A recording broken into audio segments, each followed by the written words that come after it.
मेरे चैनल में आप सभी का स्वागत है। आज हम जो विषय पढ़ेंगे वो है जनसंचार, यानी कि जनसंचार का अर्थ, इसकी परिभाषा, इसका स्वरूप और इसकी विशेषताएं।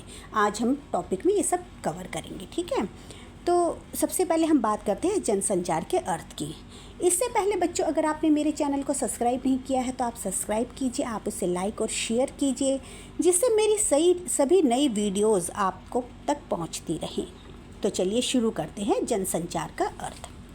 जनसंचार क्या होता है? देखिए, जनसंचार से तात्पर्य सार्वजनिक संचार के उस रूप से है जिसमें सूचना या संदेश का इलेक्ट्रॉनिक या यांत्रिक माध्यम के साथ कई लोगों तक प्रसारण किया जाता है। कहने का अर्थ क्या है कि जब किसी बड़े जनसमूह को किसी भी माध्यम से कोई संदेश दिया जाए, उसे जनसंचार कहा जाता है। यह अधिकतम लोगों तक जल्दी और एक साथ पहुंचाने का एक मास मीडिया है, यानी कि जो समाचार पत्र होता है, radio, television, social network, internet, पत्रिकाएं आदि सभी इसके अंतर्गत आती हैं और इस जनसंचार में इन सब माध्यमों का प्रयोग किया जाता है। अब हम बात करते हैं इसकी परिभाषा की। देखिए बच्चों, जो बहुत सारे ऐसे विद्वान हैं जिन्होंने जनसंचार की परिभाषा अलग अलग रूप से दी है।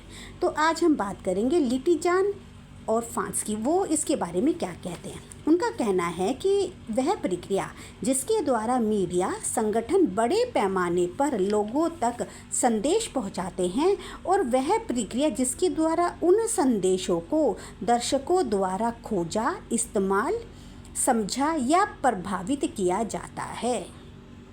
इसी के साथ में मैकविल जी क्या कहते हैं? उनका कहना है कि समाज व्यापी स्तर पर संचालित संचार की प्रक्रिया में से केवल एक है जिसे इसकी संस्थागत विशेषताओं द्वारा आसानी से पहचाना जा सकता है।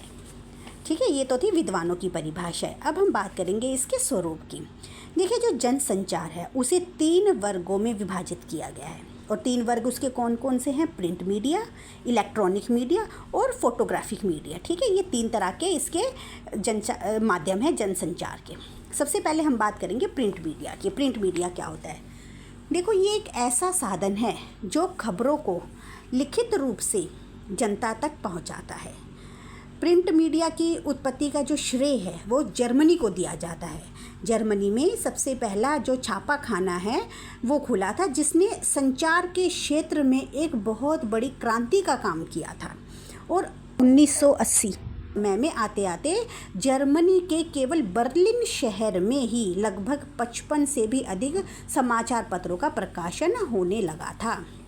जो प्रिंट मीडिया है, प्रिंट मीडिया एक प्रचार का साधन है जो मुद्रित प्रकाशनों के माध्यम से समाचार और सूचनाओं का उत्पादन और प्रचार प्रसार करता है।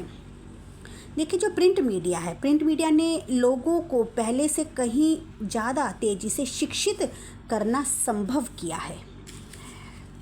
आज अगर नए विचारों और ज्ञान की पुस्तकों या समाचार पत्रों के माध्यम से अधिक लोग उसे साझा कर सकते हैं और अधिक से अधिक लोग शिक्षित हो पाए हैं।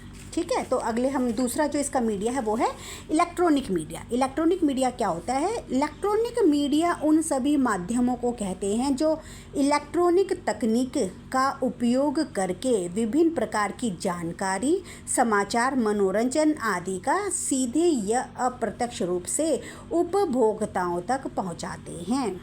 जो इलेक्ट्रॉनिक मीडिया का उपयोग है वो आधुनिक दुनिया में सबसे अधिक बढ़ावा मिला है। सबसे अधिक जो माध्यम बढ़ा है वो है इलेक्ट्रॉनिक माध्यम, और यह संचार का एक बहुत ही महत्वपूर्ण साधन माना जाता है। इसमें समाचार, मनोरंजन, शिक्षा, व्यापार, संचार आदि के लिए इसका इस्तेमाल बहुत बड़े माध्यम पे किया जाता है, बहुत बड़े स्केल पर इसका प्रयोग किया जाता है। यह भी समझा जाता है कि जो इलेक्ट्रॉनिक मीडिया के माध्यम से संचार को आसान बनाया गया है, जो कि उपभोक्ताओं को दुनिया की विभिन्न विषयों की जानकारी से अवगत करवाता है। जैसे कि मान लीजिए कि जैसे किसी दूसरे देश की कोई घटना घटी है या किसी दूसरे देश में कोई देखने योग्य पर्यटक स्थल है, तो इलेक्ट्रॉनिक मीडिया के माध्यम से उसे हम अपने घर में ही बैठकर देख सकते हैं। इसके अंतर्गत क्या क्या आते हैं? Radio, television, TV, cable, cassette इत्यादि, ये सब माध्यम इलेक्ट्रॉनिक मीडिया के अंतर्गत आते हैं। ये जो माध्यम है ये संदेश को 1 सेकंड में पूरे संसार में पहुंचा देते हैं। भारत में इलेक्ट्रॉनिक मीडिया का इतिहास जो है वो 20वीं सदी की शुरुआत में शुरू हुआ था, जब पहला रेडियो स्टेशन स्थापित किया गया था। और भारत में जो है पहला रेडियो स्टेशन कब हुआ था? 1923 में।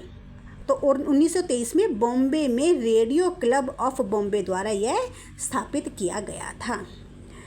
जो इसके जनक किसे माना जाता है, यानी कि इलेक्ट्रॉनिक्स जो मीडिया है इसका जनक किसे माना जाता है? सर जॉन फ्लेमिंग, इसे इनका जनक माना जाता है। इन्होंने सबसे पहले 1904 में वैक्यूम ट्यूब नामक पहला इलेक्ट्रॉनिक उपकरण का आविष्कार किया था। इलेक्ट्रॉनिक मीडिया के क्षेत्र में सबसे अधिक क्रांति लाने का जो काम किया है वो किसने किया है? इंटरनेट ने। आज के दौर में इंटरनेट हमारी आवश्यकता नहीं बल्कि ज़रूरत बन गई है। इलेक्ट्रॉनिक बहुत सारे कंप्यूटरों का एक जाल है जो कि उपग्रहों के जरिए संपूर्ण विश्व के करोड़ों कंप्यूटर्स को आपस में जोड़ने का काम करता है। इंटरनेट के आने से तो लोगों के काम जैसे मानो बहुत ही आसान हो गए हैं, जैसे कि रेल के टिकट लेना, बिजली का बिल भरना।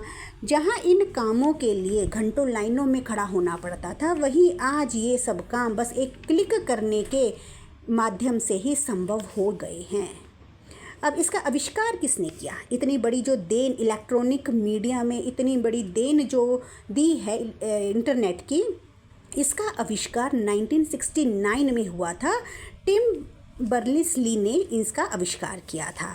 इसे सबसे पहले सन 1969 में अमेरिका के प्रतिरक्षा विभाग द्वारा advance research project agency network के गुप्त आंकड़ों और सूचनाओं को दूर दराज के विभिन्न राज्यों तक भेजने और प्राप्त करने का काम किया गया था। और ये इंटरनेट हमारे भारत में कब आया था? 1980 के दशक में ये भारत में आया था। इसके बाद जो तीसरा मीडिया है वो क्या है? Photographic media. ठीक है, फोटोग्राफिक मीडिया जैसे कि इसके नाम से है फोटो से जो संदेश भेजे जाते हैं। देखिए, जो समाचार पत्र और पत्रिकाओं में लिखित समाचारों के साथ साथ फोटोग्राफ भी होते हैं। ठीक है, तो यह समाचार की महत्ता को बढ़ाने में और हम जो समाचार पढ़ते हैं उसकी विश्वसनीयता हमारी नज़रों में बढ़ जाती है। आधुनिक फोटोग्राफर का जो आविष्कार है वो किसने किया था? जोसेफ नीस और लुइस डागयूरे नामक 2 फ्रांसीसियों द्वारा किया गया था। 1827 में नीस ने जो फोटोग्राफ लिया था उसे दुनिया के पहले फोटोग्राफ के रूप में जाना जाता है। जो फिल्म कैसे बनती है? फिल्म भी एक फोटोग्राफिक का ही मीडिया है जिसमें कैमरे का प्रयोग किया जाता है।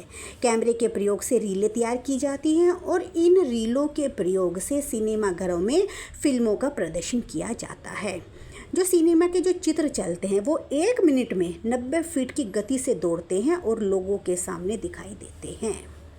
अब हम बात करेंगे इसकी विशेषताओं की। जनसंचार की कौन कौन सी विशेषता हैं? तो इसकी जो सबसे पहली विशेषता है वो है सार्वजनिकता। देखिए, जो जनसंचार जो है वो एक सार्वजनिक प्रक्रिया है। इसमें संचारक और प्राप्तकर्ता के बीच में सीधा संबंध नहीं होता। जनसंचार के माध्यम से देश विदेश के लाखों लोग एक साथ प्रत्यक्ष रूप से किसी कार्यक्रम को देख सकते हैं तथा देश विदेश की कोई भी सूचना प्राप्त कर सकते हैं। इसका जो अगली विशेषता है वो है गेट कीपर की उपस्थिति। देखिए, इस विशेषता में गेट कीपर शब्द का प्रयोग किनके लिए किया गया है? जो रिपोर्टर, संपादक, उप संपादक, निर्माता आदि इन सब के लिए गेट कीपर का प्रयोग किया गया है। ठीक है, तो जनसंचार से जो है वो संदेश दर्शकों तक उनके वास्तविक रूप में पहुँचे, इसलिए संदेश गेट कीपर के माध्यम से ही प्रसारित किए जाते हैं। ये जो जनसंचार को नियंत्रित करने का काम करते हैं, यानी कि जो जनसंचार है उसमें इन गेट कीपर की बहुत अधिक महत्ता बताई गई है। अगला जो इसकी विशेषता है वो है अव्यक्तिगत संचार।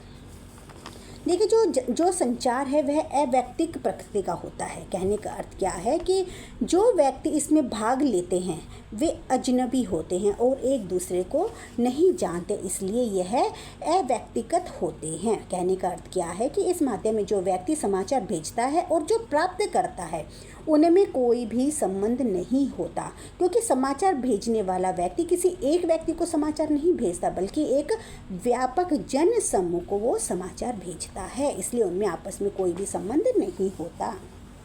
इसकी अगली जो विशेषता है वो क्या है, जनसंचार गतिशील होता है। देखिए जो जनसंचार है इसके द्वारा संदेश तीव्र गति से भेजे जाते हैं।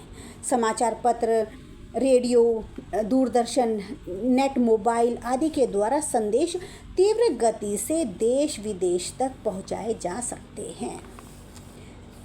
अगला जो इसकी विशेषता है वो है मनोरंजन का साधन। देखिए जो जनसंचार है वो एक बहुत ही अच्छा मनोरंजन का माध्यम माना गया है।